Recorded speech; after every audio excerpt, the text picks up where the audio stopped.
The letter arrived on a December morning so cold that frost had painted the window panes into lace, and I knew before I broke the seal that it would change everything.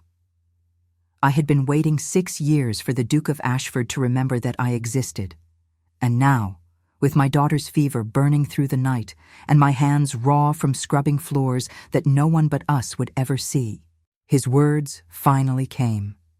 The envelope was heavy, cream-colored, with his ducal crest pressed into red wax. My fingers trembled as I held it, standing in the narrow kitchen of the cottage he had given us, this small prison of silence, 3 hours from London by carriage. Outside, the December wind scraped bare branches against the stone walls, and inside, Lily coughed in her small bed upstairs, the sound thin and desperate. She was 5 years old, and she had his eyes. Everyone said so, though no one was supposed to know whose child she truly was. I set the letter on the table and stared at it for a long time before I could bring myself to open it.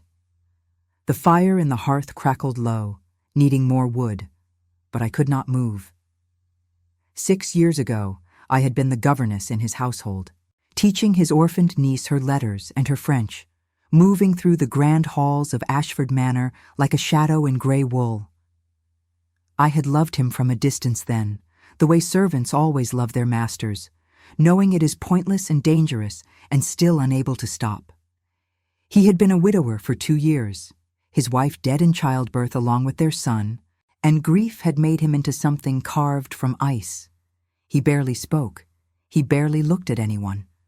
But I saw him, truly saw him, in the library late at night when he thought he was alone, staring at her portrait with an expression of such raw devastation that I wanted to weep for him.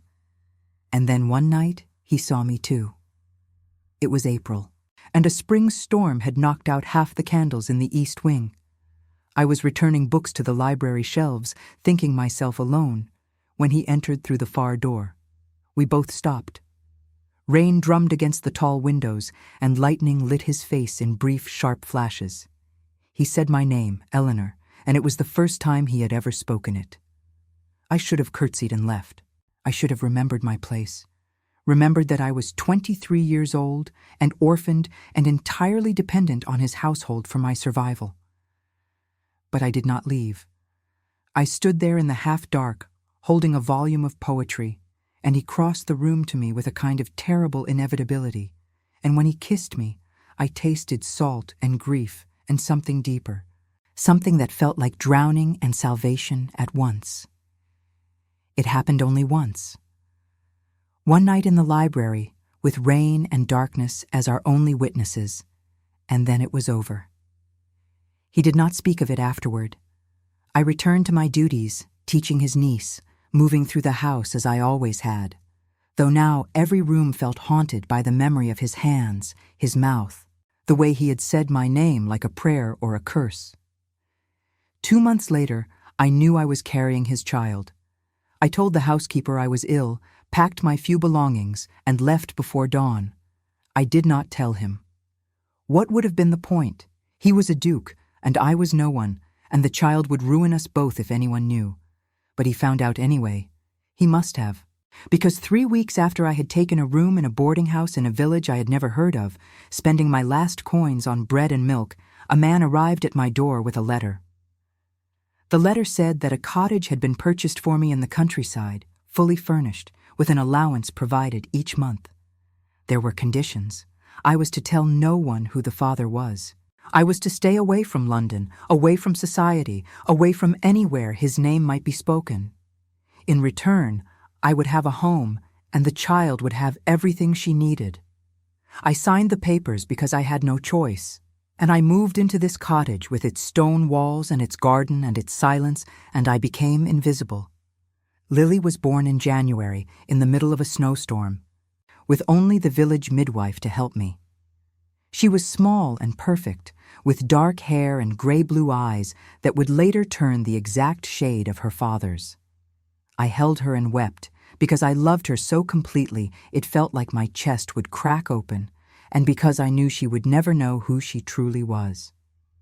I named her Lily because it was spring when she was conceived, and because lilies mean purity and resurrection, and I wanted her to be untouched by the shame that clung to me like smoke. For 6 years we lived here. The allowance came every month, delivered by a silent courier who never met my eyes. I taught Lily her letters and her numbers, told her stories, sang her to sleep.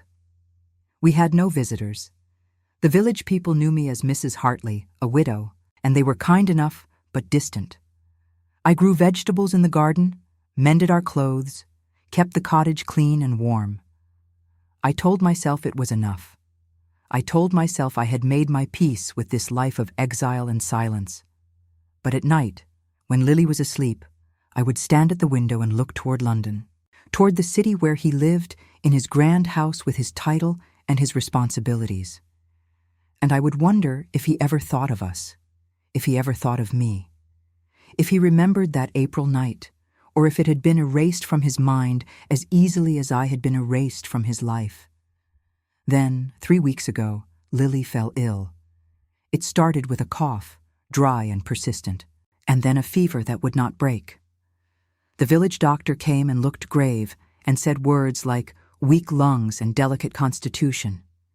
He gave me powders and syrups and told me to keep her warm, to pray. But the fever persisted, rising and falling, and Lily grew thinner, her little face pale against the pillow, her breathing labored. I sat by her bed every night, sponging her forehead with cool water, whispering stories, begging God or fate or whoever might be listening to spare her. And in my darkest moments, alone in that tiny room with only the sound of her struggling breath, I hated him. I hated the Duke of Ashford for his silence, for his absence, for giving us money but never his presence, never his acknowledgement. Our daughter was dying, and he did not even know her name. I wrote to him. I broke the terms of our agreement and wrote a letter, my handwriting shaking, telling him that Lily was ill, that I did not know if she would survive the winter, that she deserved to know her father before the end. I sent it to Ashford Manor and waited, not knowing if he would even read it, not knowing if it would matter. And now, 2 weeks later, this letter had arrived. I finally opened it, sliding my finger under the seal, unfolding the thick paper.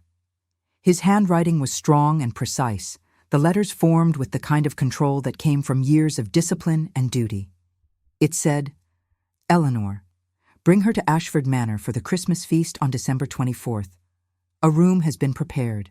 A physician will attend to her. And you will sit at the table, wearing the gown I have sent, with my crest upon it, in the chair that has remained empty all these years. It is time. I can no longer pretend you do not exist. Ashford." I read it 3 times, my hands shaking so badly that the paper rattled. A gown with his crest, a chair at his table. At the Christmas feast, in front of all the aristocracy, all the lords and ladies who made up his world. He was going to acknowledge us. He was going to claim Lily, claim me, in the most public way imaginable. The scandal would be devastating. Society would crucify him. And yet, he had written these words, had made this decision, and I did not understand why. Was it guilt, love, desperation, or simply that he, too, could no longer bear the weight of our silence? I climbed the narrow stairs to Lily's room and found her awake, her small face turned toward the window where weak winter sunlight struggled through the glass. She looked so fragile, so impossibly tiny in the bed, her dark hair spread across the pillow. When she saw me, she smiled, and it broke my heart because even in her illness, she was filled with such sweetness, such trust. "I need to tell you something," I said softly, sitting on the edge of her bed and taking her small hand in mine. "We are going on a journey, to a grand house for Christmas." Her eyes widened. "A grand house? Like in the stories?" "Yes," I said, smoothing her hair back from her forehead. "Like in the stories. There will be a Christmas tree, and candles, and music. And there will be a man there, a very important man, who wants to meet you." "Is he a prince?" she asked, her voice hoarse from coughing. I hesitated. "He is a duke," I said finally, "and he is your father." She stared at me, processing this information with the serious concentration of a child who has always known something was missing but never had the words for it. "I have a father?" "Yes," I whispered. "You have always had a father. He just could not be with us. But now he wants to meet you. He wants you to know him. Will he like me?" The question was so small, so vulnerable, that I had to press my hand to my mouth to keep from sobbing. "He will love you," I said, though I did not know if it was true. How could I know? The Duke of Ashford was a stranger to me now, 6 years removed from the man who had kissed me in the library. I did not know what he felt, what he wanted, what he hoped to achieve by bringing us into his world. But Lily needed to believe it, needed to have hope, and so I gave it to her, even if it was built on nothing but my own desperate prayers. 2 days later, a carriage arrived, black and polished, with the Ashford crest on the door. Inside was a large box, wrapped in brown paper and tied with string. I opened it in the cottage's small parlor, my fingers clumsy with nervousness, and when I pulled back the paper, I gasped. Inside was a gown of midnight blue velvet, cut in the latest fashion with a fitted bodice and a full skirt that would sweep the floor. The sleeves were long and elegant, trimmed with delicate lace, and at the breast, embroidered in silver thread, was the Ashford crest, the falcon and the rose intertwined. It was the most beautiful thing I had ever seen, and it terrified me. There was also a smaller gown, made for a child, in pale silver silk with tiny pearl buttons and matching embroidery. For Lily. And beneath that, a note. "The physician will be waiting. The room is prepared. You need only come. A." I held the gown against myself, standing before the small, cracked mirror above the fireplace. The woman who looked back at me was someone I barely recognized. I had been 19 when I came to Ashford Manor as a governess, young and hopeful and naive. I had been 23 when I left, pregnant and terrified and alone. Now I was 29, and I looked older than my years, my face thinner, my hands rough from work, my hair pinned back in a simple knot because there was no one to see it otherwise. But in this gown, with its rich fabric and its proud embroidery, I looked like someone who belonged in a duke's house. I looked like someone who mattered. The days before our departure passed in a blur of preparation and fear. I packed our few belongings, told the village shopkeeper we would be away for Christmas, tried to keep Lily's fever down with cool compresses and the doctor's medicines. She was excited about the journey, asking endless questions about the grand house, about her father, about what Christmas would be like. I answered as best I could, inventing details I did not know, creating a picture of warmth and belonging that I desperately hoped would be true. On the morning of December 23rd, the carriage returned. The driver helped us inside, his face impassive, and I settled Lily on the seat beside me, wrapping her in blankets against the cold.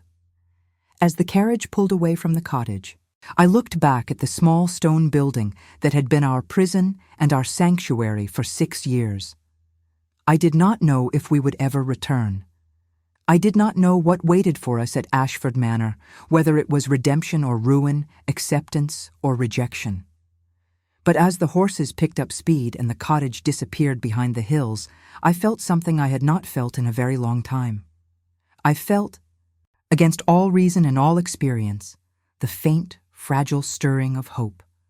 The journey took 6 hours. The winter roads rutted and slow. Lily dozed against my shoulder, her breathing still labored, and I stared out the window at the passing landscape, the bare trees and frozen fields, the villages with their smoking chimneys and church spires. As we drew closer to London, the roads improved, and the traffic increased, carriages and riders and wagons moving in all directions. And then, finally, as the weak afternoon sun began to sink toward the horizon, we turned onto a private drive lined with ancient oaks, and I saw it. Ashford Manor. It was even grander than I remembered. The house rose from the landscape like something out of a dream.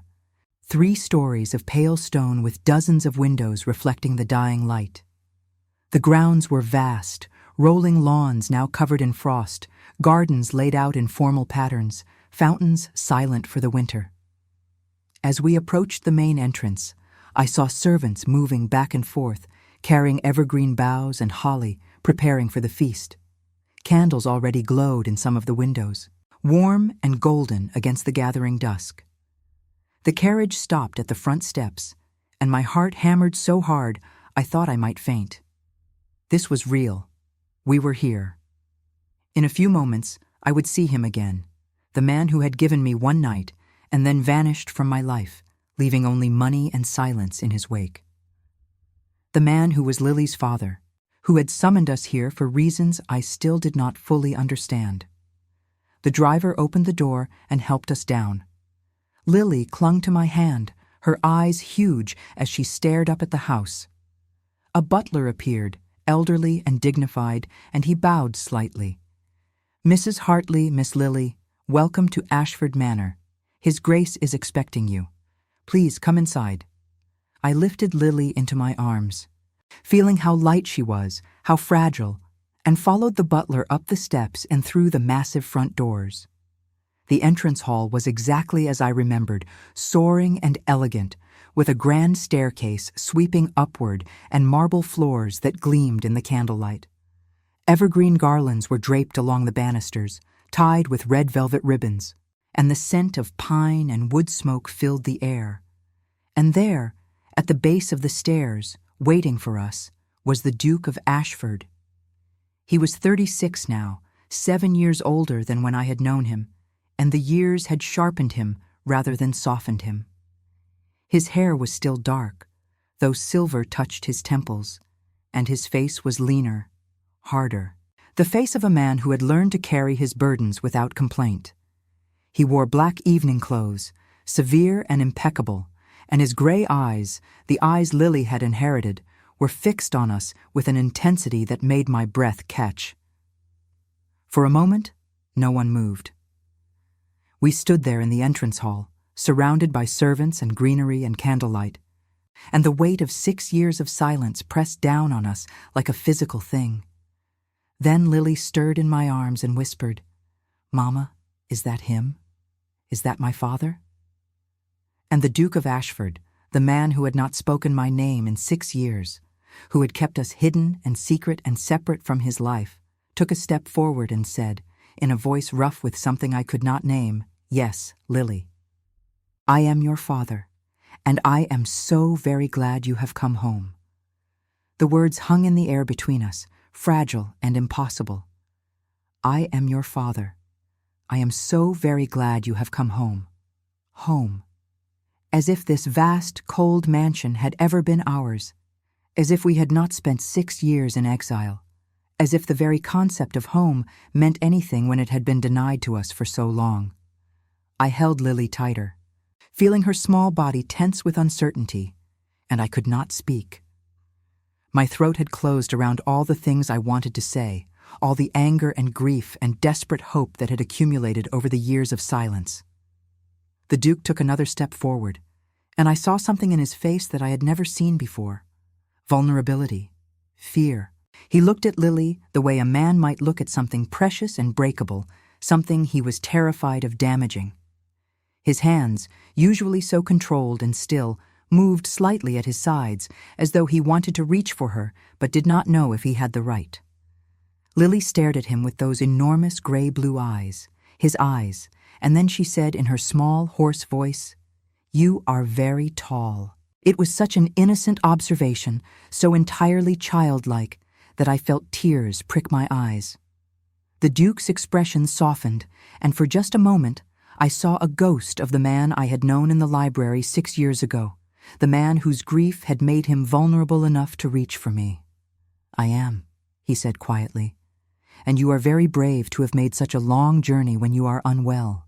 I heard that you have been ill, and I am sorry. But we have the finest physician in London waiting to see you, and I promise we will make you well again." Lily nodded solemnly, and then, with a child's directness, asked, "Why did you not come to see us before?" The question landed like a stone in still water, ripples spreading outward into the silence. The servants who had been moving discreetly through the hall suddenly found urgent business elsewhere, disappearing through doorways and behind columns. The butler cleared his throat softly and retreated.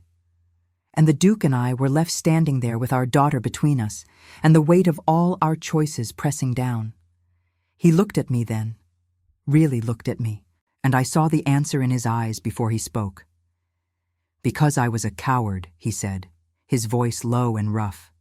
"Because I was afraid of what it would mean, what it would cost. And because I told myself that providing for you from a distance was enough, when I knew it was not. I am sorry, Lily. I am sorry I was not there. I had not expected honesty. I had expected excuses, justifications, the kind of careful political language that men of his station used to avoid real accountability. But he had spoken the truth, stark and unadorned, and it shook something loose inside me. I had been so angry for so long, had carried that anger like armor, and now I did not know what to do with the vulnerability he was offering. Lily considered his words with the seriousness of a child who has learned too young that the world is complicated and often unfair. "Then I'm glad you asked us to come now," she said simply, "because I wanted to meet you." The Duke's face did something complicated, emotions flickering across it too quickly for me to name them all. He nodded once, sharply, as though he did not trust himself to speak, and then he looked at me again. "Eleanor," he said, and hearing my name in his voice after so many years felt like being struck. "Your rooms are ready on the second floor, East Wing. Dr. Pemberton is waiting there to examine Lily. I thought you might want to get settled before dinner." Dinner. As if this were a normal visit, a normal Christmas gathering. As if we were not about to upend his entire world tomorrow night at the feast. I nodded, unable to find my voice, and adjusted Lily in my arms. She was getting heavier, or perhaps I was simply exhausted, the long journey and the shock of seeing him again, draining what little strength I had left. The Duke gestured, and a maid appeared, young and nervous, bobbing a curtsy. "This is Mary," he said. "She will help you with anything you need. Mary, please show Mrs. Hartley and Miss Lily to their rooms." The maid nodded quickly and started toward the grand staircase, and I followed, acutely aware of the Duke's eyes on us as we climbed. Lily looked back over my shoulder and waved at him, a tiny, tentative gesture, and I saw him lift his hand in return, his face still carrying that expression of barely controlled emotion. The East Wing was quieter, away from the main bustle of the house preparations. Mary led us down a corridor lined with portraits of stern-faced ancestors, their painted eyes following our progress, and then opened a door into a suite of rooms that took my breath away. The sitting room was furnished in soft blues and creams, with a fire already blazing in the hearth and thick carpets underfoot. Through an open doorway, I could see a bedroom with a 4-poster bed draped in velvet, and beyond that, a smaller room clearly prepared for a child, with a narrow bed covered in quilts and a shelf of toys and books. "These are your rooms, ma'am," Mary said, her voice soft. "His Grace had them prepared special. Doctor, Pemberton is just through there, in Miss Lily's room. He asked that you bring her in when you arrived." "Thank you," I managed, setting Lily down carefully. She swayed slightly, and I steadied her, my heart clenching at how weak she had become. Mary curtsied again and slipped out, closing the door behind her, and for a moment I just stood there, overwhelmed by the luxury surrounding us, by the impossibility of our situation. Lily tugged at my skirt. "Mama, this is like a palace." "It is very grand," I agreed, smoothing her hair. "Now let us go see the doctor, shall we? He is going to help you feel better." Dr. Pemberton was a man in his 50s, with kind eyes and steady hands, and he examined Lily with a thoroughness that both reassured and terrified me. He listened to her lungs, looked down her throat, felt the glands in her neck, asked questions about her symptoms and their progression. I answered as best I could, describing the fever, the cough, the way she sometimes struggled to catch her breath. He nodded, made notes in a small leather book, and then gave Lily a peppermint sweet and told her she was very brave. Once she was settled in the small bedroom, drowsing in the warm comfort of the quilts, he turned to me. "Mrs. Hartley," he said quietly, "we should speak in the sitting room." My stomach dropped, but I followed him out and closed the door softly behind us. He stood by the fire, his expression grave, and I braced myself for the worst. "Is she dying?" I asked, the words scraping out of me like broken glass. "No," he said firmly. "No, she is not dying. But she is very ill, and her lungs are weak. The condition is serious, but treatable. She needs warmth, good food, rest, and medicine. She needs to be kept away from damp and cold. With proper care, she should recover fully, though it may take months." The relief was so intense, I had to sit down, my legs suddenly unable to hold me. Months. She would need months of care, but she would live. She would recover.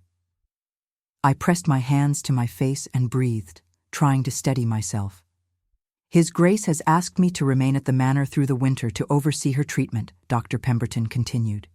"He has made it clear that no expense is to be spared, that Miss Lily is to have everything she needs. He is, if I may say, deeply concerned for her welfare." I looked up at him through my fingers. "Did he tell you who she is?" Dr. Pemberton hesitated and then said carefully, "He told me that she is his daughter, and that he has not been able to acknowledge her publicly until now. He told me that he regrets this, and that he intends to make amends. I do not judge, Mrs. Hartley. I am here only to help the child." I nodded, grateful for his discretion, for his kindness. "Thank you," I whispered. "Thank you for coming." He left shortly after, promising to return in the morning with medicines and a detailed care plan, and I sat alone in the elegant sitting room, staring into the fire. Outside, night had fallen completely, and through the windows I could see the grounds lit by scattered lanterns, the dark shapes of bare trees against the starlit sky.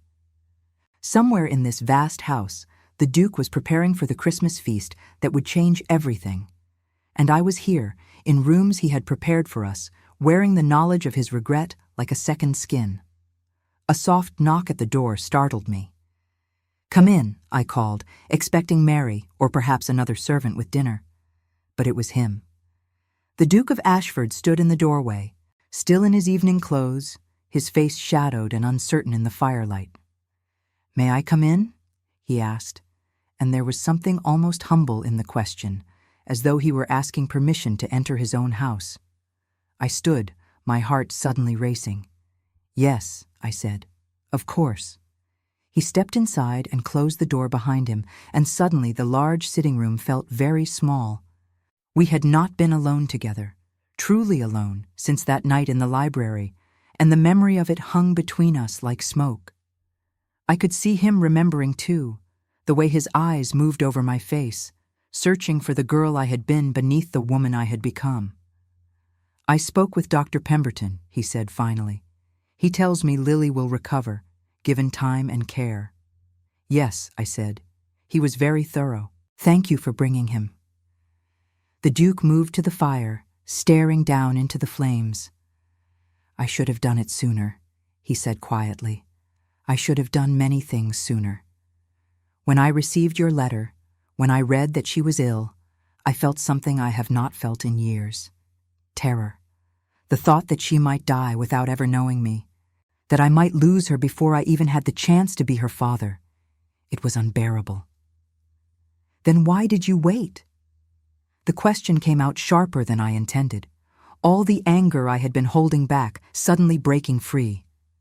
"Why did it take her illness to make you act? We have been living in that cottage for 6 years, invisible, forgotten, and you sent money as though that was enough, as though we did not need more than money, as though Lily did not need a father, and I did not need anything at all." He flinched, and I was glad. I wanted him to feel it, wanted him to understand what it had cost us, this silence he had imposed. "You are right," he said, his voice low. "You are absolutely right. I told myself I was protecting you, protecting her. that the scandal would destroy all of us if I acknowledged her publicly. And perhaps that was partly true. But the larger truth is that I was protecting myself. I was afraid of what it would mean to claim you both, afraid of the judgment, the whispers, the damage to my reputation and my standing. I chose safety over courage, and you both paid the price. I wrapped my arms around myself, suddenly cold despite the fire. And now? I asked. Now you have decided that the scandal is acceptable? That our existence can finally be acknowledged? What changed, Your Grace? He turned to face me, and the rawness in his expression took my breath away. What changed is that I realized I was living half a life, he said. What changed is that every day I woke up knowing I had a daughter I had never held, a woman I had wronged beyond measure, and that the weight of that knowledge was crushing me. What changed is that I am tired of pretending. I am tired of living according to what society expects, what propriety demands. I want my daughter to know me. I want her to have my name, my protection, everything that should have been hers from the beginning. And I want you to know that I have never forgotten that night, Eleanor. Not for a single day. The air between us seemed to thicken, charged with all the things we had left unsaid for so long. I wanted to stay angry, wanted to hold on to the righteous fury that had sustained me through the lonely years. But his honesty was dismantling my defenses piece by piece. You hurt me, I said, my voice breaking. You made me feel like I was nothing, like I was something to be hidden away and forgotten. You took everything I had to give that night, and then you sent me away with money and silence, as though that was all I deserved. I know, he said, and his voice was rough with emotion. I know, and I am sorry. I cannot undo what I have done. I cannot give you back those years or erase the pain I have caused, but I can try to do better now. I can give Lily the life she deserves, and I can tell you, here in this room, what I should have said 6 years ago. That night in the library was not a mistake to me. It was not something I regretted or wanted to forget. It was the only moment in 2 years of grief where I felt alive again, where I felt something other than emptiness. You saw me, Eleanor. You saw me when I was broken, and you did not look away. And then I sent you away because I was a coward, because I did not know how to be what you needed me to be.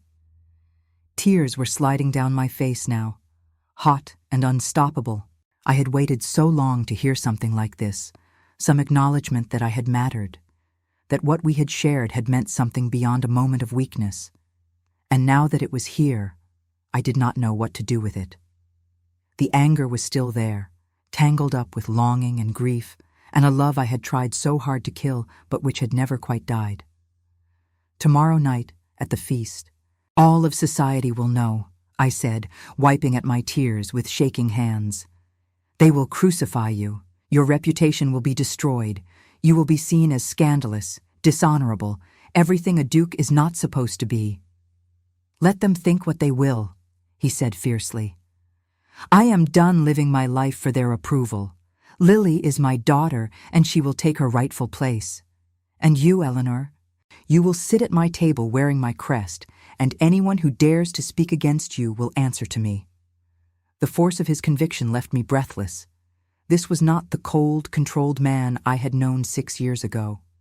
This was someone who had been forged in the same fire of regret and loss that had forged me, someone who had finally found the courage to claim what mattered most. And I realized, standing there in the firelight with tears on my face and my heart breaking open, that I had never stopped loving him. Not really. I had buried it, smothered it, tried to turn it into hate, but it had survived anyway, stubborn and unkillable. What do you want from me? I whispered. What am I to you now, after all this time? He crossed the space between us in 3 strides, and suddenly he was so close I could see the silver in his hair, the lines at the corners of his eyes, the way his jaw tightened with emotion. I want a chance, he said. A chance to be a father to Lily, to give her everything I should have given her from the start. And I want a chance with you if you will allow it. I do not expect forgiveness. I do not expect love. But I would like the opportunity to prove that I am not the same man who sent you away. That I have learned, however slowly, however painfully, that some things matter more than reputation or station or the opinions of people who have never had to choose between duty and their own hearts. I looked up at him, at this man who had shaped my life so completely, who had given me a daughter and then disappeared, who had kept us at a distance for 6 years, and was now standing here asking for a chance to make things right. I did not know if it was possible. I did not know if the wounds could heal, if trust could be rebuilt from the ruins of silence. But I knew that Lily deserved a father, and I knew that some part of me, the part that had fallen in love with him in a library full of books and rain and shadows, wanted to believe that people could change. I do not know if I can trust you again, I said honestly. I do not know if my heart is strong enough to risk it. Then do not trust me yet, he said softly. Just stay. Let me care for Lily. Let me show you both what I should have shown you from the beginning. And if, in time, you find that you can forgive me, then we will speak of the future. But for now, just stay. A soft sound came from Lily's room, a small cough, and I turned instinctively toward it. The Duke's hand caught my arm, gentle but firm. Let me, he said. Let me go to her, please. I hesitated and then nodded, stepping back. He moved past me to Lily's door and opened it quietly, slipping inside. I followed, standing in the doorway, and watched as he approached the bed where our daughter lay. She was awake, her eyes fever-bright, and when she saw him, she smiled. "Hello," she said, her voice small and rough. "Did you come to say good night?" "I did," he said, and he knelt beside the bed, bringing himself down to her level. "And I wanted to tell you that I am very glad you are here and that I am going to take care of you. You and your mother, both." Lily studied him with that solemn, considering gaze children have when they are trying to understand the adult world. "Mama says you are important," she said, "that you have a big house and many responsibilities." "I do," he agreed, "but none of them are as important as you." She smiled at that, and then she said, "Will you tell me a story? Mama always tells me stories before I sleep." He glanced back at me, uncertainty flickering across his face, and I nodded encouragingly. "Of course," he said, settling himself more comfortably beside the bed. "What kind of story would you like?" "One about a princess," Lily said immediately, "and a dragon, and a knight who saves her."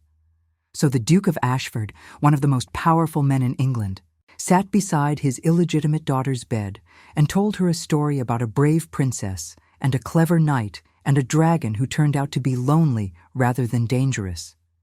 His voice was low and steady, the kind of voice that could carry authority in Parliament or tenderness in a child's bedroom, and I listened from the doorway, my heart aching with a strange mixture of pain and hope. Lily's eyes grew heavy, her breathing evening out, and by the time the knight and the princess had befriended the dragon and invited him to live in the castle garden, she was asleep. The Duke stood slowly, carefully, and pulled the quilts up around her small shoulders. He stood there for a long moment, just looking at her, and when he finally turned to leave, I saw that his eyes were bright with unshed tears. We stepped back into the sitting room together, and he closed the door softly behind us. "Thank you," I said, quietly, "for the story. She loved it." "She is extraordinary," he said, his voice thick. "She has your kindness, your strength, and I have missed 6 years of her life, 6 years I can never have back. But you are here now," I said, "and that matters. It has to matter." He nodded, and for a moment we just stood there in the firelit room, two people who had been strangers and lovers and ghosts to each other, trying to find a way forward through the wreckage of the past. Tomorrow night, the world would know about us. Tomorrow night, everything would change. But tonight, in this quiet room with our daughter sleeping peacefully nearby, it felt like something was beginning. Something fragile and uncertain, but real. "I should let you rest," he said finally. "It has been a long day, but if you need anything, anything at all, send for me." "I will," I promised. He moved toward the door and then paused, looking back at me. "Eleanor," he said, "that gown I sent you, the one with my crest. Will you wear it tomorrow?" I thought of the midnight blue velvet, the silver embroidery, the falcon and the rose proclaiming my connection to him for all the world to see. "Yes," I said, "I will wear it." He nodded once, a sharp gesture of satisfaction and relief, and then he was gone, the door clicking shut behind him. I sank down onto the sofa and stared into the fire, exhausted and overwhelmed and strangely, tentatively hopeful. In 24 hours, I would walk into that Christmas feast wearing his crest, would sit in the chair he had kept empty, would face the judgment and scandal and shock of all those people who lived in his world. And I was terrified. But I was also, for the first time in 6 years, not alone. Whatever happened tomorrow, whatever the cost, Lily would have her father, and I would have the chance to discover whether the man who had broken my heart could learn to mend it. I woke to weak winter sunlight filtering through the curtains and the sound of Lily coughing in the next room. For a moment, I was disoriented. The luxury of the surroundings, so foreign after years in the cottage that I could not immediately remember where I was. Then memory returned in a rush. Ashford Manor. The Duke. The feast tonight. I sat up quickly, my heart already racing with anxiety, and hurried into Lily's room to find her awake and flushed, her small face pinched with discomfort. Dr. Pemberton arrived within the hour, carrying a leather bag full of medicines and implements. He examined Lily again, listened to her lungs, and then mixed a syrup from various bottles and spoonfuls of herbs, explaining that she should take it 3 times daily to ease the cough and strengthen her breathing. He also brought a steam kettle, showing me how to set it up near her bed so she could breathe the warm, herb-scented vapor. Lily wrinkled her nose at the taste of the medicine, but took it bravely, and the doctor patted her head and promised her that she would feel better soon. After he left, Mary brought breakfast on a tray, far more food than Lily and I could possibly eat. There were soft-boiled eggs, toast with butter and jam, porridge with cream and honey, fresh fruit, and hot chocolate for Lily. We ate in the sitting room by the fire, and I tried not to think about how surreal this all was, how just 3 days ago we had been in the cottage eating thin soup and yesterday's bread, and now we were surrounded by silver and fine china, as though we belonged here. A knock at the door interrupted our meal, and when I called for whoever it was to enter, the Duke stepped inside. He was dressed more casually than last night, in dark trousers and a white shirt with the sleeves rolled to his elbows, and his hair was slightly disheveled, as though he had been running his hands through it. He looked younger somehow, less formal, and my traitorous heart skipped at the sight of him. "Good morning," he said, his eyes moving from me to Lily. "I wanted to see how you were feeling today, Lily. Did Dr. Pemberton come?" "Yes," Lily said, her voice still hoarse but stronger than yesterday. "He gave me medicine. It tastes bad, but Mama says it will help." "I am sure it will," the Duke said, coming closer and crouching down beside her chair so they were at eye level. "And I wanted to ask if you might like to see the Christmas tree. We set it up in the ballroom last night, and it is very tall. I thought perhaps you and your mother might help me decorate it." Lily's eyes went wide with excitement despite her illness. "A Christmas tree? A real one?" "A very real one," he confirmed, smiling. "With candles and ribbons and glass ornaments. What do you think? Would you like to help?"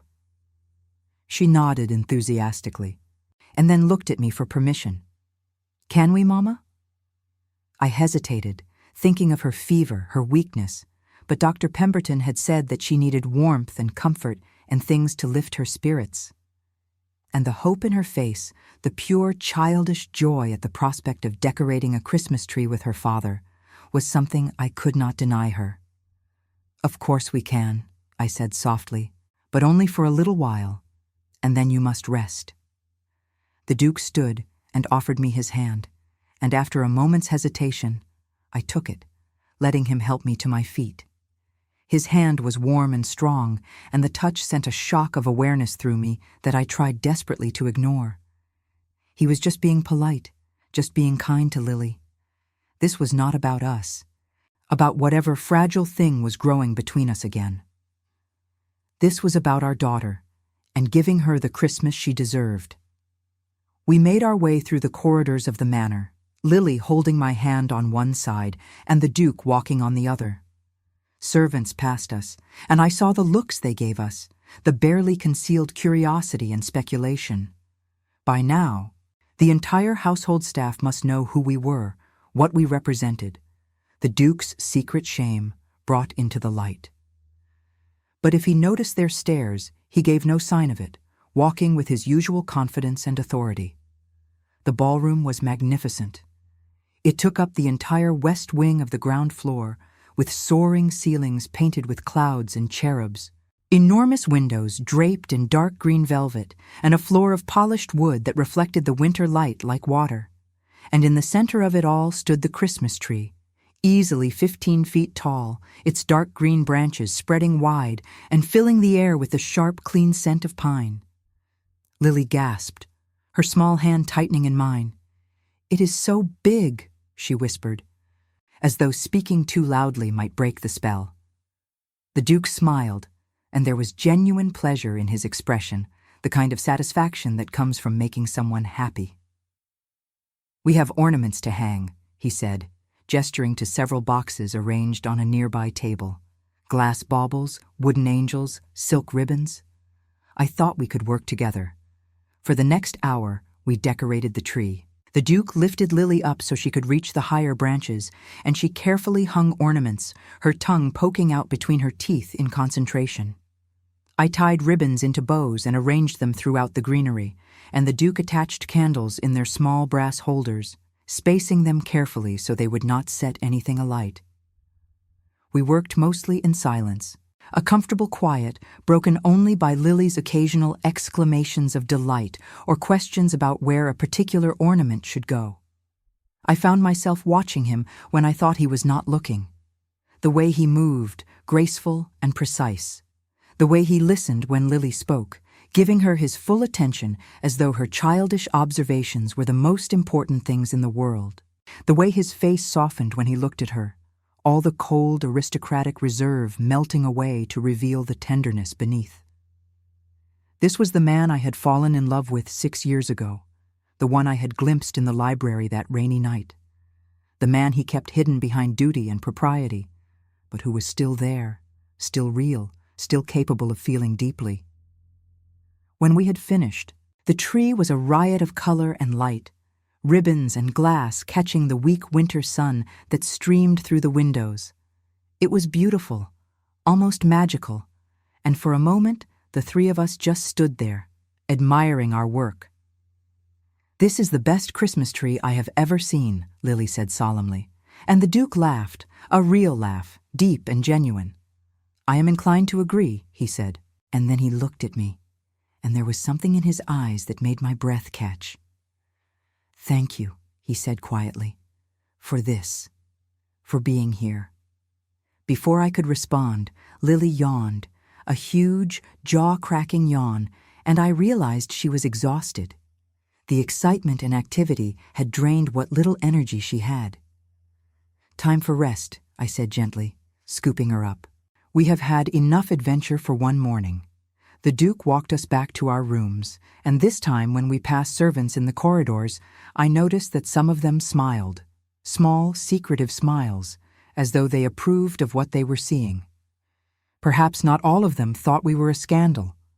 Perhaps some of them understood that love and family took many forms, and that a man claiming his child was an act of courage rather than shame. Back in our suite, I settled Lily in her bed and gave her the midday dose of medicine. She fell asleep almost immediately, her small face peaceful against the pillow, and I sat beside her for a long time, just watching her breathe. In and out, steady and strong. She was getting better. She would be all right. The fear that had gripped me for weeks was finally beginning to ease. When I returned to the sitting room, I found the Duke still there, standing by the window and looking out at the grounds. I should have been surprised, but somehow I was not.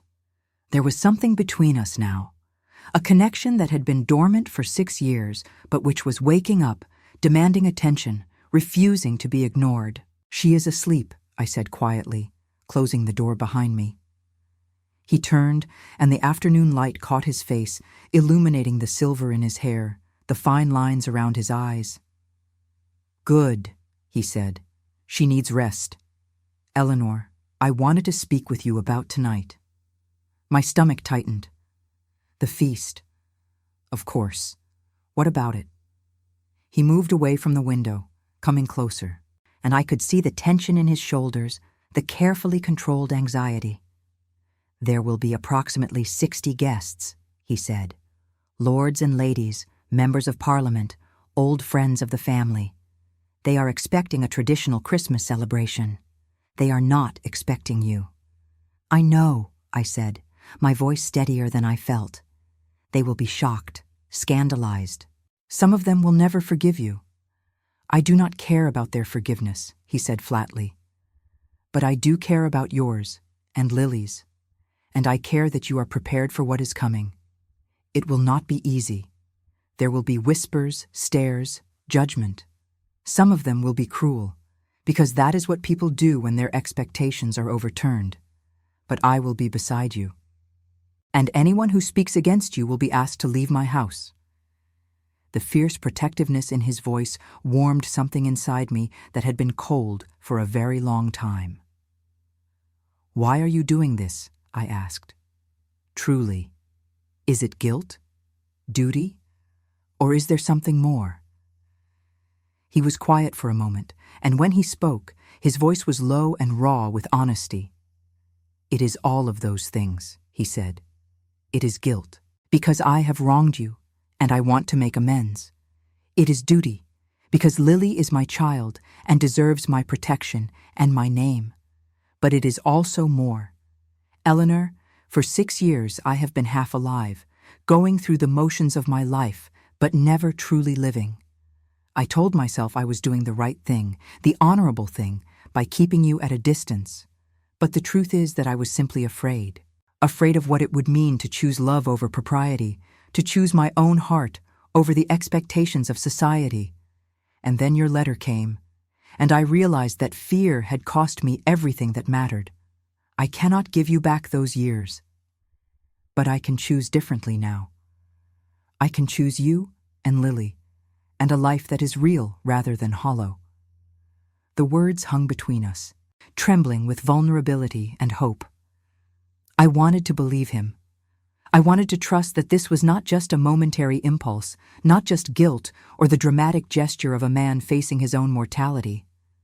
But I had been hurt so deeply, had spent so many years learning to live without him, that opening my heart again felt like stepping off a cliff with no certainty of what lay below. "I need time," I said finally. "I need to see that this is real, that it will last. I cannot give you my trust immediately, not after everything. But I am willing to try, for Lily's sake, and perhaps for my own." "That is all I ask," he said, and the relief in his face was palpable. "Time, a chance. I will prove myself to you, Eleanor, I swear it." He left shortly after, and I spent the rest of the afternoon in a strange state of suspended anxiety, unable to settle to anything. Mary brought lunch and later tea, and I picked at both without tasting them. Lily slept on, her breathing easier now thanks to the medicine, and I tried to read, but could not focus on the words. My mind kept circling back to the evening ahead, to the moment when I would walk into that ballroom wearing his crest, when all those aristocratic faces would turn to stare, when the whispers would begin. As the winter afternoon faded into dusk, Mary returned with another maid, and together they began preparing me for the feast. They filled a copper tub with hot water in the bedroom, and I bathed with rose-scented soap, trying to wash away the anxiety that clung to my skin. They washed my hair and dried it by the fire, brushing it until it shone, and then they pinned it up in an elaborate style I never could have managed myself, leaving soft curls framing my face. And then came the gown. Mary and the other maid helped me into it, lacing the corset, arranging the petticoats, settling the heavy velvet over my shoulders. It fit perfectly, as though it had been made for me, the bodice snug and flattering, the skirt falling in rich folds to the floor. The midnight blue was so deep it was almost black in the dim light, but when I moved, it caught the firelight and shimmered like the night sky. And there, over my heart, the silver embroidery of the Ashford crest gleamed.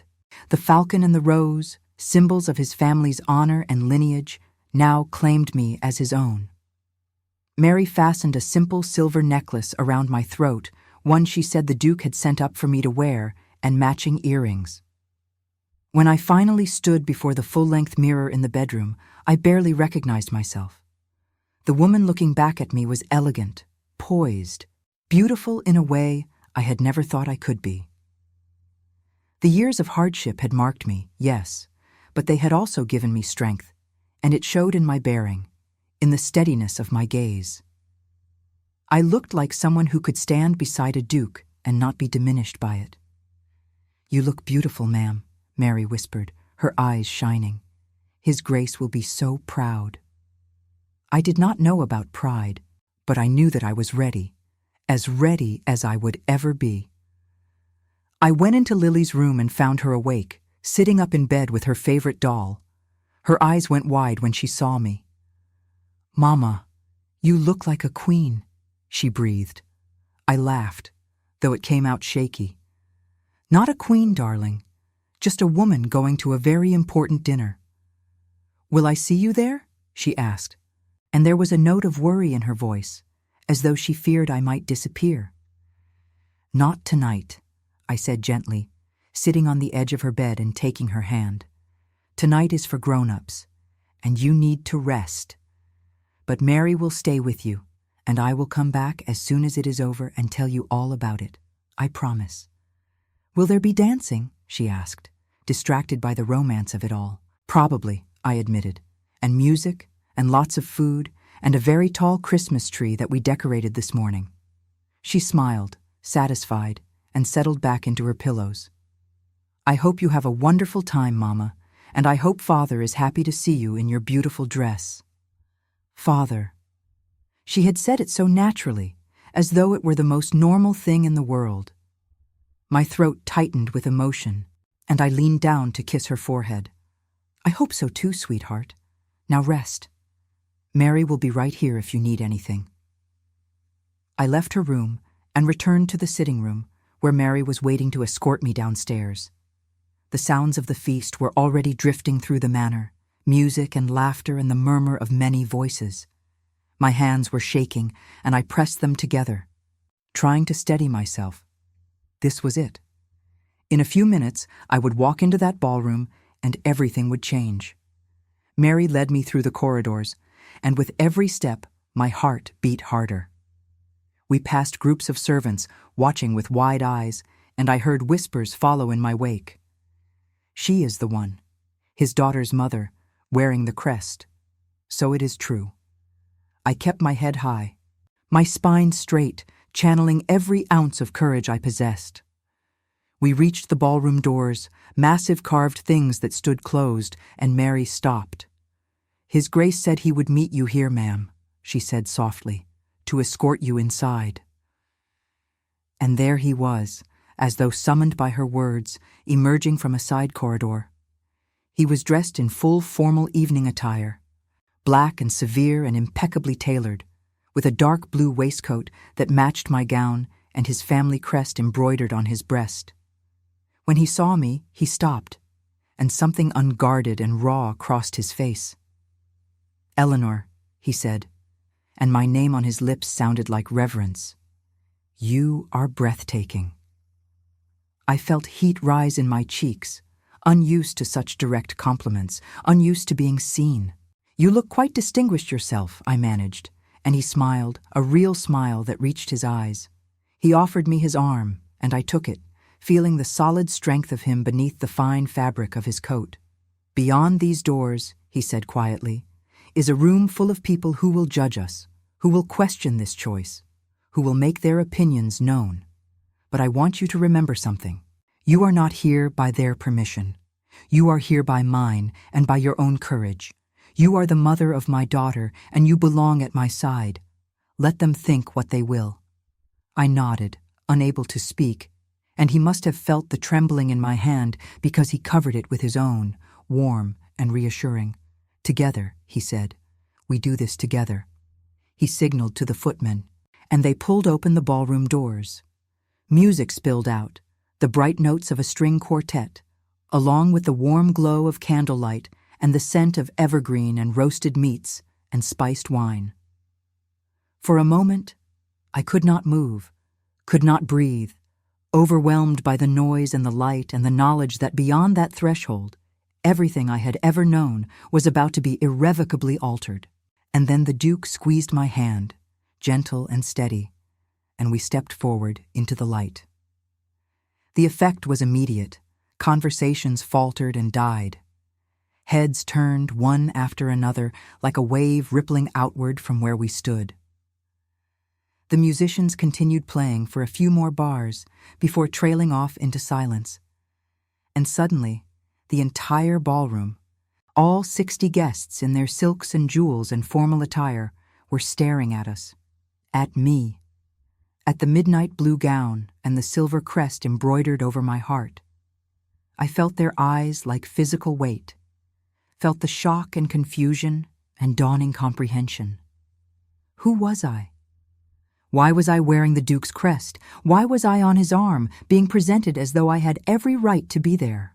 The Duke stood tall and still beside me, his face calm and implacable, daring anyone to question his choice.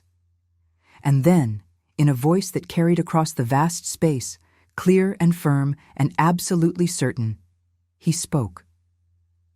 "Ladies and gentlemen," he said, "I would like to introduce you to Mrs. Eleanor Hartley. She is the mother of my daughter Lily, and she will be taking her place beside me at this feast and in my life. The chair at my right hand has been empty for 6 years, waiting for her. Tonight, she fills it. I hope you will all welcome her with the respect and courtesy she deserves." The silence that followed was absolute, suffocating. I could hear my own heartbeat, loud and frantic in my ears. And then, from somewhere near the back of the room, someone began to applaud.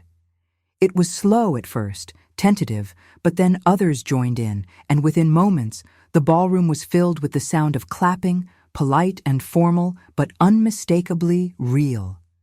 Not everyone clapped. I saw faces that remained frozen in shock or tight with disapproval. I saw women lean toward each other, whispering behind their fans.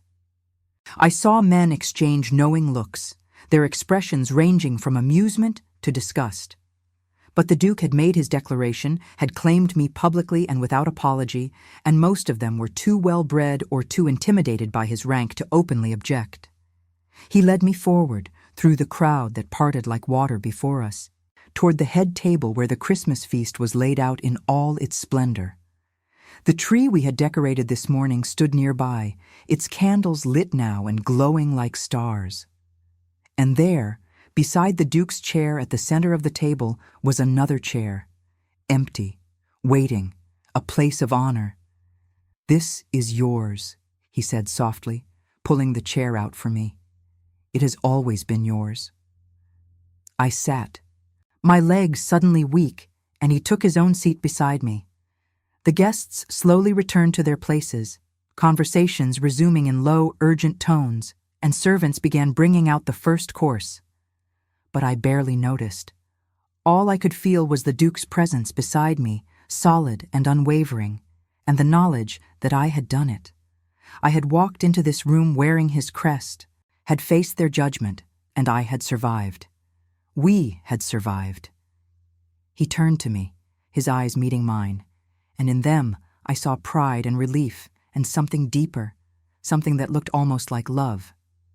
"You were magnificent," he said quietly, so only I could hear. "You are magnificent.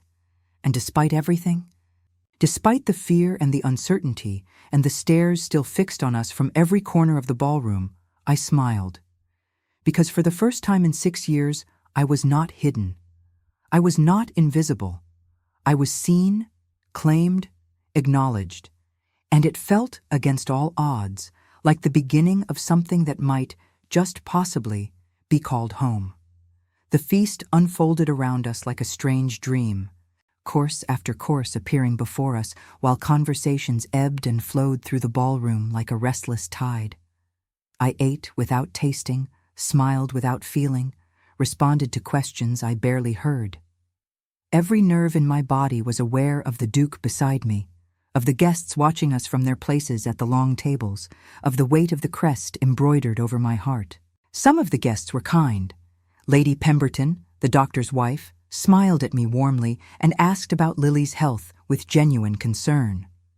An elderly countess named Lady Ashworth, whom the Duke introduced as a distant cousin, patted my hand and said in a voice loud enough to carry that it was about time someone brought life back into this drafty old house. But others were less welcoming.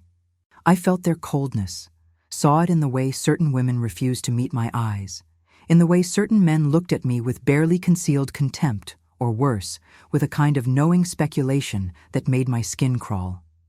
Halfway through the meal, a woman approached our table. She was perhaps 40, beautiful in a sharp, calculated way, with dark hair swept up in an elaborate style and a gown of deep crimson that must have cost more than I had earned in a year as a governess. She curtsied to the Duke with perfect grace, but her eyes when they landed on me were cold as winter stone. "Your Grace," she said, her voice smooth and controlled. "What an unexpected surprise you have given us this evening. I confess, we were all quite unprepared for such a dramatic revelation." The Duke's expression did not change, but I felt him tense beside me. "Lady Cartwright," he said evenly. "May I introduce Mrs. Eleanor Hartley?" Eleanor. Lady Cartwright is an old family friend. The way he said friend suggested the relationship was considerably more complicated than that, and the way Lady Cartwright looked at me confirmed it. She had expected to be sitting in this chair, I realized with sudden clarity. She had expected to be the one at his side, had perhaps been positioning herself for years to become the next Duchess of Ashford, and I had appeared from nowhere and destroyed whatever carefully laid plans she had made. "How lovely," Lady Cartwright said, her smile not reaching her eyes.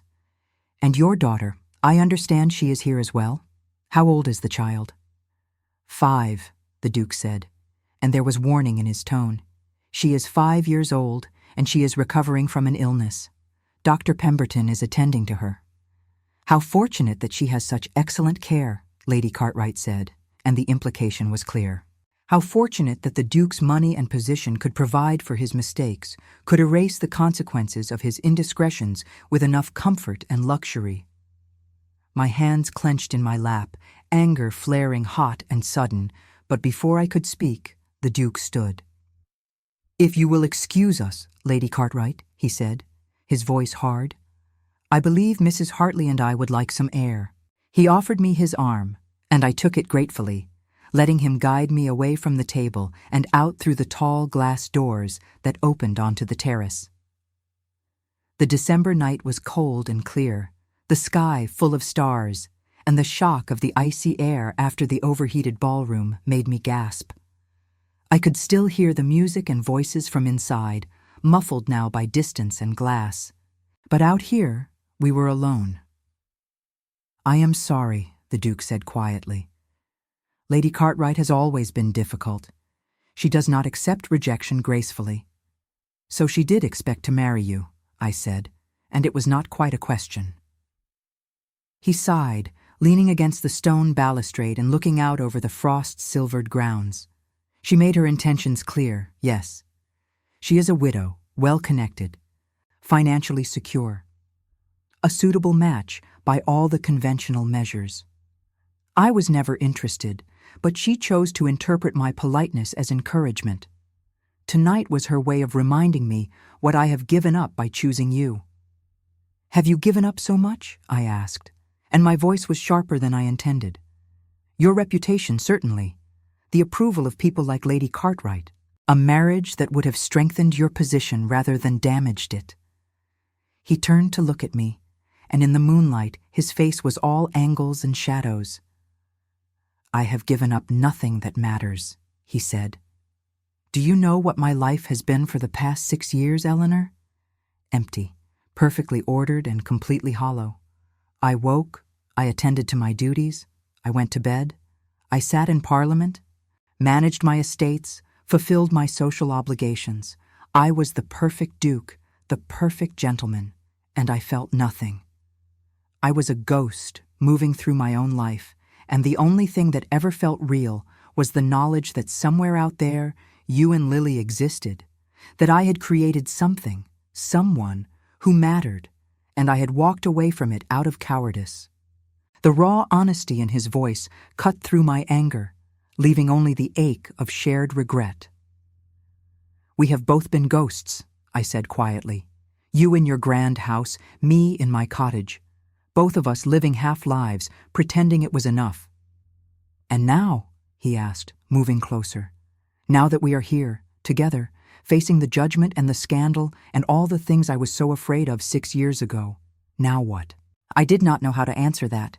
The future stretched before us, uncertain and daunting, full of questions I could not begin to address. But in this moment, standing on the terrace with the stars overhead and his presence warm beside me despite the cold, I felt something shift inside me. The walls I had built around my heart, brick by painful brick over 6 years of silence, were beginning to crack. Now we see if courage is enough, I said finally. Now we see if we can build something real from the ruins of what might have been. He reached out and took my hand, and I let him, feeling the warmth of his fingers wrapping around mine. I want that, he said, more than I have wanted anything in a very long time. I want the chance to be Lily's father in truth, not just in name. And I want the chance to know you again, Eleanor, to see if what we felt that night in the library was real, or just two lonely people reaching for comfort in the dark. It was real, I whispered. The admission pulled from somewhere deep inside me. At least for me, it was real. You were not just comfort. You were everything I should not have wanted, and everything I could not help wanting anyway. His hand tightened on mine, and for a moment we stood there in silence, the cold biting at our skin, but neither of us willing to move, to break whatever fragile connection was forming between us. Then voices drifted out from the ballroom, laughter and conversation growing louder, and we both stepped back, the spell broken. We should return, he said reluctantly, before the gossips decide we have eloped. I smiled despite myself, and we walked back inside together, into the warmth and light and watchful eyes. The rest of the feast passed in a blur of courses and toasts and carefully polite conversation. Some guests approached to congratulate the Duke, though their words were measured and their eyes skeptical. Others avoided us entirely, making a show of being deeply engaged with their own tablemates. And through it all, the Duke remained steady and assured, his hand occasionally finding mine under the table, a silent reassurance that we were in this together. When the meal finally ended and the guests began to drift toward the other rooms for cards and conversation and dancing, the Duke leaned close and said quietly, "You have done enough for one night. Go to Lily. I will handle the rest." "Are you certain?" I asked, reluctant to leave him to face the aftermath alone. "I am certain," he said. "She needs you. And truthfully, I need to know that you are both safe and resting. Tomorrow we can face whatever comes next together." So I made my excuses and slipped away, climbing the grand staircase while music began to drift from the ballroom below. A waltz that spoke of romance and elegance and a world that still felt foreign to me despite the gown I wore.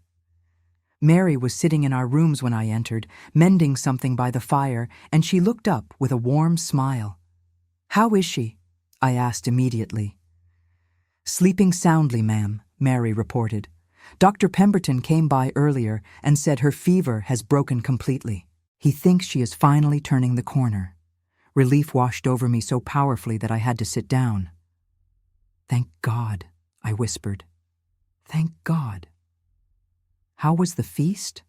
Mary asked carefully, and I could see the curiosity in her eyes, the desire to know what had happened when I walked into that ballroom wearing the Duke's crest.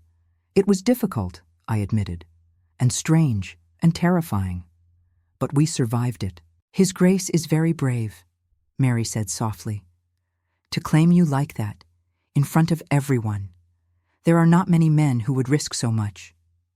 I know, I said, and the weight of his courage, his choice, settled over me like a cloak. I know. After Mary left, I changed out of the beautiful gown and into my simple nightdress, unpinning my hair and letting it fall around my shoulders. I checked on Lily and found her exactly as Mary had said, sleeping peacefully, her breathing even and unlabored. I stood in the doorway watching her for a long time, this miracle of a child who had brought me such joy and such pain, who had cost me everything and given me everything in return. I was about to retire to my own room when I heard a soft knock at the sitting room door. I opened it to find the Duke standing there, no longer in his formal attire, but dressed in shirt sleeves and trousers, his hair disheveled as though he had been running his hands through it. Without the armor of his evening clothes, he looked younger, more vulnerable. I wanted to check on Lily, he said, and to see if you were all right. I stepped back to let him enter. She is sleeping, I said. Her fever has broken. Dr. Pemberton says she is improving. The relief in his face was profound. May I see her? Of course. We went into Lily's room together, moving quietly so as not to wake her. She was curled on her side, one hand tucked under her cheek, her dark hair spread across the pillow. The Duke stood beside the bed and just looked at her, his expression unguarded in a way I had never seen before. She is so small, he said wonderingly, so perfect. She has your eyes, I said softly. Everyone who sees her knows immediately that she is yours. I wish I had been there, he said, his voice thick with regret, when she was born, when she took her first steps, said her first words. All of it. I wish I had not been such a coward. You are here now, I reminded him. That is what matters. We returned to the sitting room, and he poured himself a drink from the decanter on the side table, then poured one for me as well. We sat by the fire, the silence between us comfortable now rather than strained, and for a while we just watched the flames dance and listened to the faint sounds of the party continuing below. Lady Cartwright cornered me after you left, he said eventually. She made her displeasure quite clear. I can imagine, I said dryly. He smiled, but it did not reach his eyes. She informed me that I had destroyed my reputation, shamed my family name, and made myself the subject of scandal that would take years to overcome. She also suggested that I had lost my mind and would come to regret this decision bitterly. And what did you say? I told her that my mind had never been clearer and that the only thing I regretted was not making this choice 6 years ago. Then I asked her to leave. I stared at him, surprised by his vehemence. You asked her to leave? Your own party? She insulted you, he said simply. She insulted Lily. That is unforgivable, regardless of our history or her social standing. Anyone who cannot treat you with respect is not welcome in my home. The fierce protectiveness in his words warmed something deep inside me. No one had ever defended me like that, had ever put themselves between me and judgment. I had always fought my own battles, stood alone against the world's censure. To have him stand with me, to know that he meant what he said, was overwhelming. Thank you, I whispered, for tonight, for everything. He set down his glass and moved closer, sitting beside me on the sofa. Eleanor, he said, and his voice was low and earnest. I know I have asked you for time, for a chance to prove myself, but I need you to understand something. This is not a temporary impulse. This is not guilt or obligation or a dramatic gesture that will fade when the scandal dies down. I want you and Lily in my life, permanently. I want Lily to grow up here, to be acknowledged as my daughter by everyone who matters. And I want you beside me, not as a kept woman or a shameful secret, but as someone I have chosen, someone I value, someone I could not imagine living without. My breath caught. What are you saying? He took my hands in his gray eyes locked on mine. I am saying that I want to marry you. I am saying that I want to make this right, to give you the respect and security you should have had from the beginning. I am saying that 6 years ago I fell in love with you in a library during a rainstorm, and I was too broken and too afraid to acknowledge it. But I am not afraid anymore. The words hung in the air between us, impossibly large and terrifying and wonderful. Marriage. He was asking me to marry him, to become the Duchess of Ashford, to claim the position and protection that would make Lily legitimate and give us both a place in his world that no one could take away. But I also knew it was not that simple. Marriage would mean more scandal, more judgment, more whispers about the governess who had trapped a duke with an illegitimate child. It would mean a lifetime of being watched, criticized, compared to his first wife, the one who had died tragically and whom society had loved. It would mean giving up any hope of privacy or peace, of the quiet life I had built for myself and Lily. And yet, looking at him, at the hope and fear mingled in his expression, I knew that I wanted it anyway. I wanted him. I wanted the chance to build a family, to give Lily the father she deserved, to see if the love that had never quite died could be rekindled into something lasting and real. I need time, I said, echoing his own words from the day before. Not because I do not care for you, not because I do not want what you are offering, but because I need to be certain that this is right, that it is what is best for Lily, that we are not rushing into something we will both regret. He nodded slowly, and though I could see disappointment in his eyes, there was also understanding. I can wait, he said. I have waited 6 years. I can wait a little longer, if it means having you at the end of it. He stood to leave, but I reached out and caught his hand. Stay, I said impulsively. Just for a little while. Talk to me. Tell me about your life, about who you have become in the years we have been apart. So he stayed, and we talked into the small hours of the morning. He told me about the loneliness of his position, the weight of responsibility that never eased, the endless social obligations that felt meaningless when he had no one to share them with. He told me about his first wife, about the love they had shared, and the grief that had nearly destroyed him when she died. He told me about the night in the library, how I had appeared like an answer to a prayer he had not known he was praying, and how sending me away had felt like cutting off a piece of his own soul.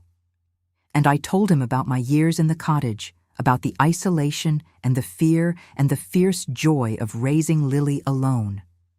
I told him about the nights I had stood at the window looking toward London, wondering if he ever thought of us. I told him about the anger I had carried, and the love I had tried to kill, but which had survived anyway, stubborn and unkillable. By the time he finally left, the fire had burned down to embers, and the first pale light of dawn was touching the windows.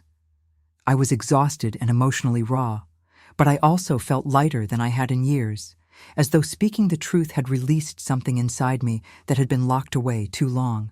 I slept deeply and dreamlessly, and when I woke it was late morning, sunlight streaming through the windows. Lily was already awake, sitting up in bed and playing with a wooden doll that the Duke must have sent up for her. She smiled when she saw me, and her eyes were clearer, brighter, her color better than it had been in weeks.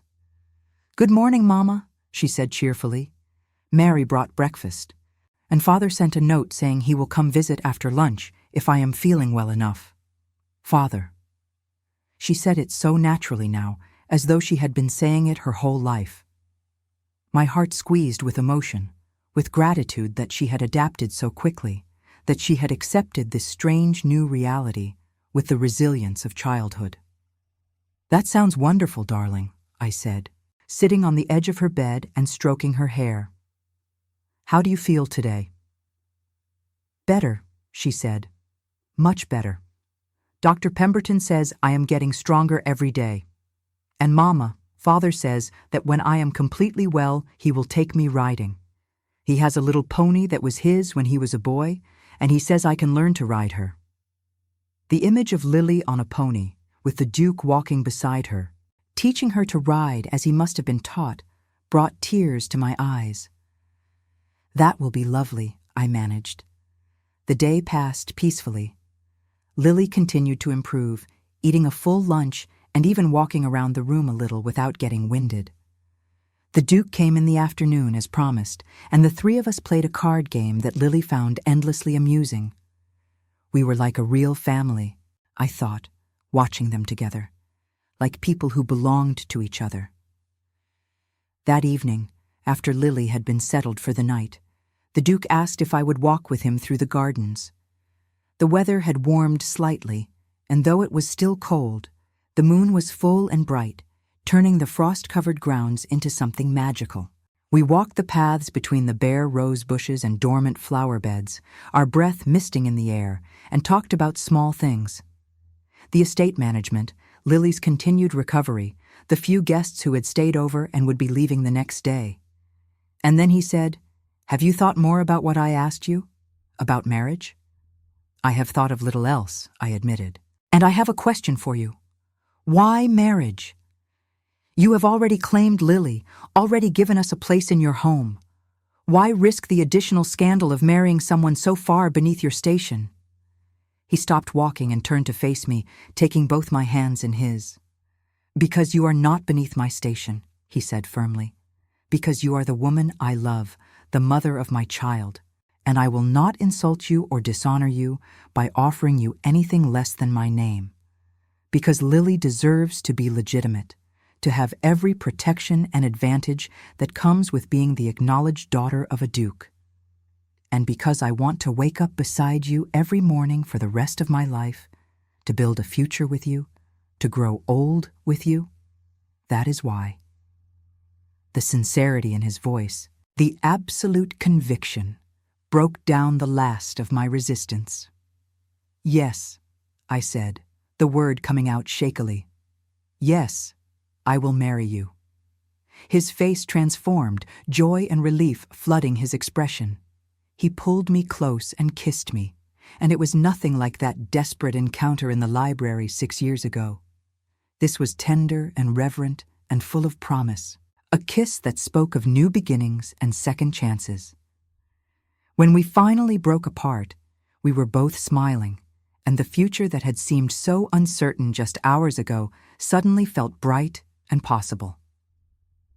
"We will do it quietly," he said, his forehead resting against mine. "Just a few witnesses, the vicar from the village church. I will not parade you through society again until you are my wife and no one can question your position. And then, Eleanor, then we will live our lives exactly as we choose. Scandal and gossip be damned." I laughed, giddy with relief and happiness, and the sheer impossibility of it all. A few days ago, I had been alone in a cottage with a sick child and no hope. And now I was engaged to be married to a duke, standing in moonlit gardens wearing his crest, planning a future I had never dared to dream of. "When do you want to do this?" I asked. "As soon as possible," he said, "before anyone can try to talk me out of it, before anything else can go wrong. 3 days. Give me 3 days to arrange everything, and then you will be the Duchess of Ashford, and Lily will be Lady Lily, and no one will ever be able to separate us again." 3 days, I repeated, testing the words. "Yes, 3 days." We walked back to the house hand in hand, and when we parted at my door, he kissed me again, slow and sweet. "I will make you happy," he promised. "I will spend the rest of my life making sure you never regret this choice." "I already do not regret it," I whispered. And then I slipped inside, closing the door softly behind me, my heart so full it felt like it might burst. 3 days. In 3 days, I would become his wife. In 3 days, everything would be irrevocably, permanently changed. And for the first time in 6 years, I was not afraid of change. I was ready to embrace it, to step into this new life with courage and hope. Because love, I had learned, was worth any risk. And the man waiting for me on the other side of those 3 days was worth everything. The morning of my wedding day dawned clear and cold, with frost painting intricate patterns across the window panes and weak winter sunlight turning everything to silver and gold. I woke before dawn, unable to sleep, my heart racing with a mixture of anticipation and disbelief.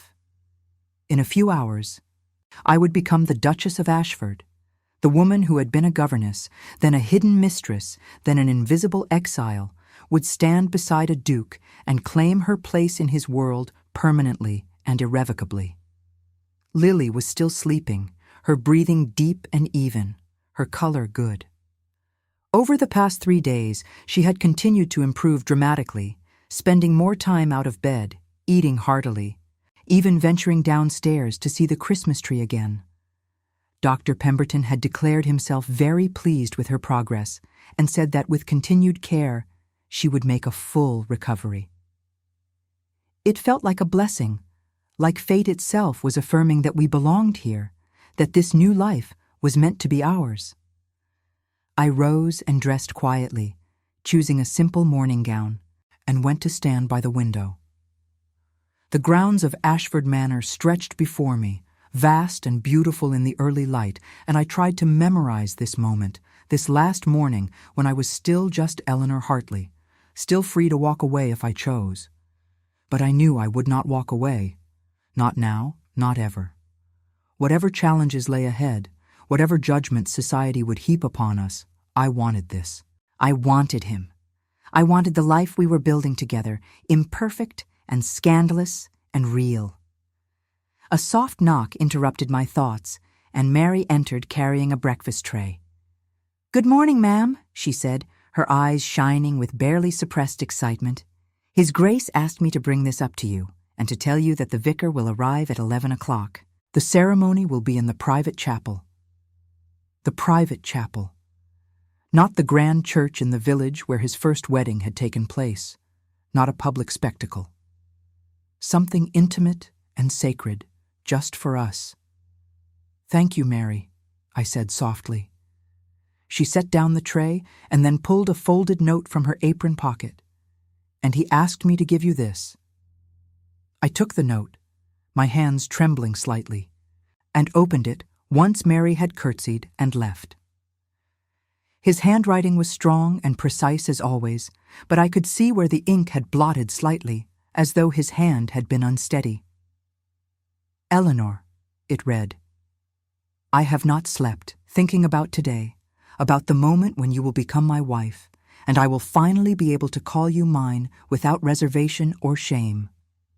I know these past days have been overwhelming, that I have asked much of you in a very short time. But I want you to know that I have never been more certain of anything. You are my redemption, my second chance, my hope for a future that is more than duty and loneliness. Today I marry the woman I love, and I count myself the most fortunate man alive. Yours always, A." I pressed the note to my chest, tears sliding down my cheeks. He loved me. He had written it plainly, without hedging or qualification. And I loved him too, had loved him through 6 years of absence and anger, had loved him even when I hated him, had loved him with a stubbornness that defied logic or self-preservation. Today, that love would be sanctified, made official, and the thought was both terrifying and exhilarating. Lily woke shortly after, and when I told her that today was the day I would marry her father, her face lit up with pure joy. "Will you wear a beautiful dress?" she asked immediately. "Will there be flowers and music?" "Yes to the dress," I said, smiling through my tears. "I am not sure about the music. It will be a small ceremony, just family and a few close friends. But it will be beautiful. I promise." "Can I be there?" she asked, suddenly anxious. "Please, Mama. I want to see you get married."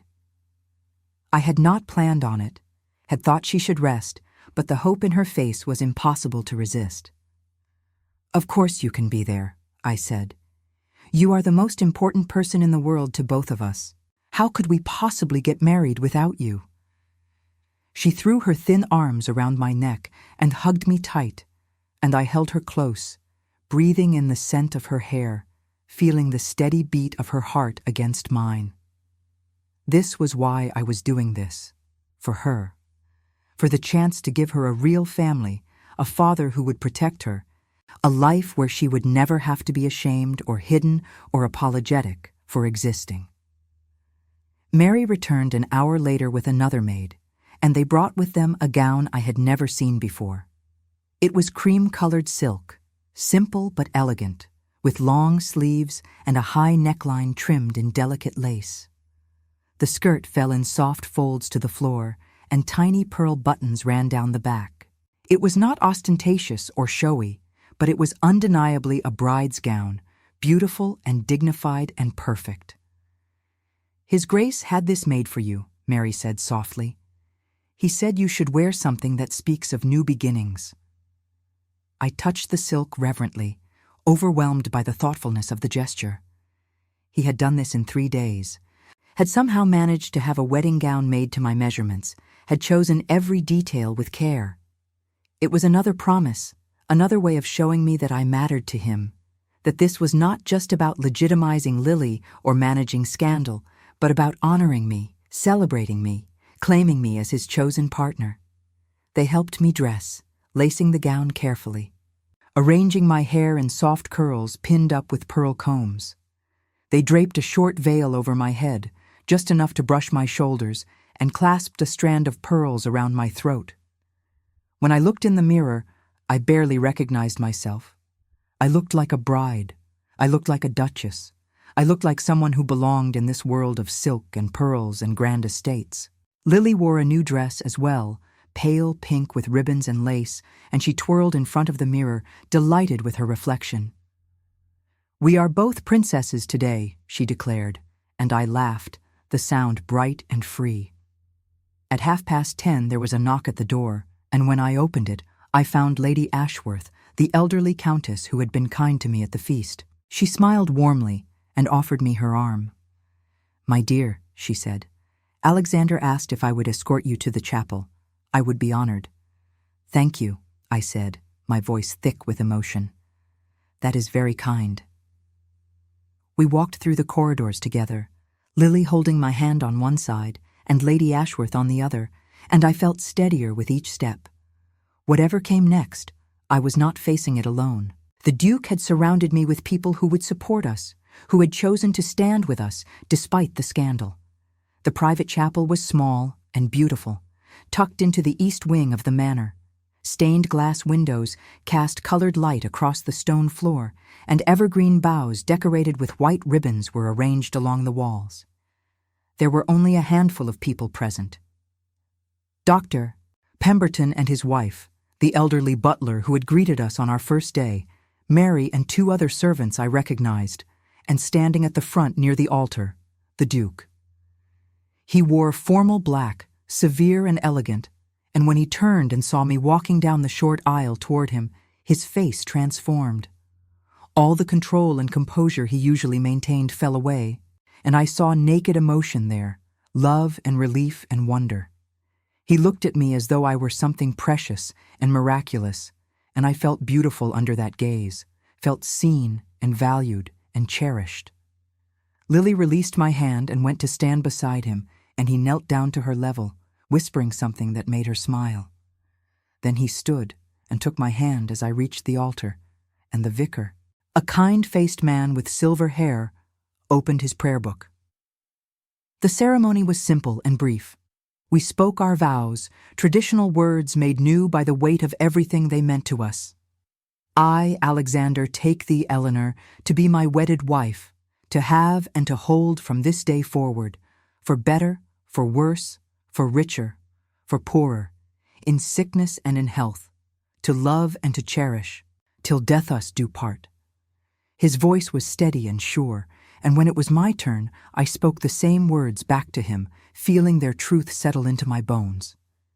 He slid a ring onto my finger, a band of gold set with small diamonds that caught the colored light from the windows. And then the vicar said, "I now pronounce you man and wife." And the Duke pulled me close and kissed me, tender and reverent, as though sealing a sacred promise. When we broke apart, Lily was clapping her hands together with delight, and even Lady Ashworth was dabbing at her eyes with a handkerchief. We were married. I was the Duchess of Ashford, and the man standing beside me, holding my hand as though he would never let go, was my husband. The small gathering moved to a private dining room where a wedding breakfast had been laid out, nothing elaborate but warm and celebratory. There were toasts and laughter, and Lily sat between us at the table, radiant with happiness. Lady Ashworth regaled us with stories of Alexander's childhood, tales of mischief and stubbornness that made him shake his head ruefully, but smile. Dr. Pemberton expressed his genuine pleasure at the match and his confidence that Lily would continue to thrive in such a loving home. And through it all, I felt a growing sense of rightness, of peace, as though pieces of a puzzle I had not known were scattered were finally clicking into place. After the breakfast, the guests departed, and Alexander suggested that we take Lily to see the stables. She had been asking about the pony he had mentioned, and he thought it would be a good distraction while we transitioned into this new reality. So we bundled up against the cold and walked across the frost-covered grounds to the stables, where a dozen horses and ponies were kept in warm stalls filled with fresh hay. The pony was small and gentle, dappled gray with a white mane, and when Lily saw her, she gasped with delight. "This is Clover," Alexander said, stroking the pony's soft nose. "She was mine when I was your age, and now, if you would like, she can be yours." Lily reached out a tentative hand, and Clover nuzzled it gently, her dark eyes kind. "She is perfect," Lily whispered, awestruck. We spent an hour in the stables, Alexander showing Lily how to brush Clover, how to offer her treats, how to speak softly so as not to startle her. He was patient and encouraging, and watching them together, watching my daughter's face light up with joy and my husband's gentle guidance, I felt my heart expand with a love so fierce it was almost painful. This was family. This was what I had been missing, what we had all been missing. Not just the security or the comfort or the social standing, but this simple, everyday intimacy, this belonging. That evening, after Lily had been settled to bed, exhausted from the excitement of the day, but happy beyond measure, Alexander and I retired to his private chambers. I had never been in this part of the house before, the Duke's personal suite, and I looked around with curiosity. The rooms were masculine and elegant, decorated in dark woods and deep greens, with a fire blazing in the hearth and tall windows overlooking the grounds. He poured us each a glass of wine, and we sat together on the sofa, close but not touching, suddenly shy with each other despite everything that had happened. "We are married," I said wonderingly. "I am your wife." "You are," he confirmed, and there was satisfaction in his voice. "And tomorrow, we will begin the process of making it official with the courts, establishing Lily's legitimacy, ensuring that she has every right and privilege that comes with being my acknowledged daughter. No one will ever be able to take that away from her." "And the scandal?" I asked. "What about Lady Cartwright and all the others who disapprove?" He shrugged, unconcerned. "They will gossip for a few months, perhaps a year, and then some other scandal will capture their attention, and they will move on. In time, especially as they see how serious I am about this marriage, they will accept it. And those who do not, well, they were never truly friends anyway." I leaned my head against his shoulder, feeling safe and warm and impossibly content. "Thank you," I said quietly, "for choosing us, for having the courage to claim us publicly. I know it has not been easy." He set down his wine and turned to face me, his expression serious. "Eleanor, I need you to understand something. These past 3 days, watching you adjust to life here, seeing you with Lily, witnessing your grace and strength in the face of judgment and uncertainty, I have fallen in love with you all over again. Not the memory of the woman in the library, though she will always be part of my heart, but the woman you are now, the survivor, the mother, the fighter. You are extraordinary, and I am humbled that you chose to marry me despite all the pain I caused you." Tears pricked my eyes, and I reached up to cup his face in my hands. "I love you," I said. The words simple but weighted with years of longing and loss and hope. "I have loved you since that night in the library, and I will love you until my last breath. You broke my heart, yes, but you have also mended it, piece by careful piece. And I believe, truly believe, that we can build something beautiful together." He kissed me then, deep and searching. And it was different from every other kiss we had shared.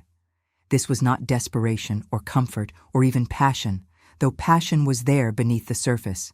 This was promise. This was commitment. This was the first kiss of our married life, and it tasted of forever. The weeks that followed were a period of adjustment and unexpected joy. Lily continued to recover, growing stronger every day, until Dr. Pemberton declared her completely cured and dismissed himself from regular attendance, though he remained a friend to the family. She took her first riding lesson on Clover and immediately fell in love with it, pestering Alexander daily to take her to the stables. She also began to explore the manor, discovering hidden rooms and forgotten treasures, bringing them to us with wide-eyed excitement. I learned what it meant to be a duchess, taking on responsibilities I had never imagined. I met with the housekeeper to discuss household management, reviewed menus and budgets, began planning a spring garden with the groundskeeper. Lady Ashworth took me under her wing, teaching me the intricate social protocols and introducing me to other noblewomen who were willing to overlook my unconventional background. Some remained cold, but many were kinder than I had expected, and I slowly began to build a network of genuine friendships. Alexander and I settled into a rhythm of married life. We took breakfast together each morning, discussing the day ahead. We spent evenings by the fire, reading or talking or simply enjoying each other's company. We visited Lily's room together each night to say goodnight, taking turns telling stories or listening to her chatter about her day. And in the privacy of our shared chambers, we rediscovered each other, learning what it meant to be not just lovers, but partners. Building intimacy not just physical, but emotional and spiritual. There were challenges, of course. Society did not forgive easily, and there were still whispers, still judgments. Some invitations were notably absent, some doors that had been open to Alexander were now closed. But he faced it all with equanimity, making it clear that anyone who could not accept his wife and daughter was not worth his time or concern. And gradually, as the months passed, the scandal began to fade, replaced by grudging acceptance and eventually something that approached respect. Spring came, turning the grounds of Ashford Manor into a riot of green and blooming flowers. Lily rode Clover through the gardens, her laughter ringing out bright and clear, her health fully restored. I worked in the garden myself, planting roses and lilies and all the flowers I had dreamed of during my years in the cottage. And Alexander joined me sometimes, rolling up his sleeves and digging in the earth beside me, the mighty Duke of Ashford, with dirt under his fingernails and a smile on his face. One warm April afternoon, as we sat together under a willow tree watching Lily chase butterflies across the lawn, Alexander said quietly, "I never thought I could be this happy." After my first wife died, I believed that part of my life was over, that I had used up my allotment of joy and all that remained was duty. But you proved me wrong. You and Lily, you brought me back to life, and you gave us a home, I said, taking his hand. Not just a house, but a real home. A place where we belong, where we are loved and protected. That is a gift beyond measure." He kissed my hand, a gesture that had become familiar and precious. "There is one more thing I want to give you," he said, and there was something nervous in his voice, almost shy. "I have been thinking about the future, about what comes next. And I realized that while Lily is my acknowledged daughter and heir, we have never discussed whether you might want more children. If you would want to have a child within our marriage, a brother or sister for Lily." The question took my breath away. I had been so focused on establishing our new life, on helping Lily adjust and learning my role as Duchess, that I had not let myself think about the possibility of more children. But now that he had said it, I realized that I wanted it. I wanted to carry his child again, but this time without fear or shame or exile. I wanted to give Lily a sibling, to fill this grand house with the sound of children's laughter. "Yes," I whispered. "Yes, I would want that. Very much." His relief was palpable, and he pulled me close, holding me as though I were infinitely precious. "Then we will have it," he promised. "A family growing and thriving. Everything we should have had from the beginning." And so life continued, settling into a new normal that was richer and fuller than anything I had imagined possible. By summer, I was expecting another child, and the news brought joy to the entire household. Lily was ecstatic at the prospect of becoming an older sister, already making plans for all the things she would teach the baby. Alexander was attentive and protective, fussing over me in ways that made me laugh and love him even more. On a warm evening in late August, as the sun set in brilliant shades of orange and pink, I stood at the window of our chambers looking out over the grounds of Ashford Manor. The gardens were in full bloom, roses and lilies and hollyhocks creating a tapestry of color. In the distance, I could see Lily riding Clover, with Alexander walking beside her, one hand on the pony's bridle, his head thrown back in laughter at something she had said. This was my life now, this manor, this family, this love.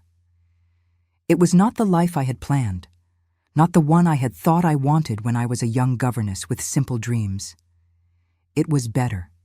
It was real and complicated and sometimes difficult, but it was ours, built on honesty and courage and the stubborn refusal to let shame and judgment dictate our choices. I thought back to that cold December morning when the Duke's letter had arrived at the cottage, when I had stood in that small kitchen holding cream-colored paper and wondering if I had the strength to face him again. I thought about the fear and anger and desperate hope that had driven me to accept his invitation, to bring Lily to Ashford Manor, to wear his crest before all of society.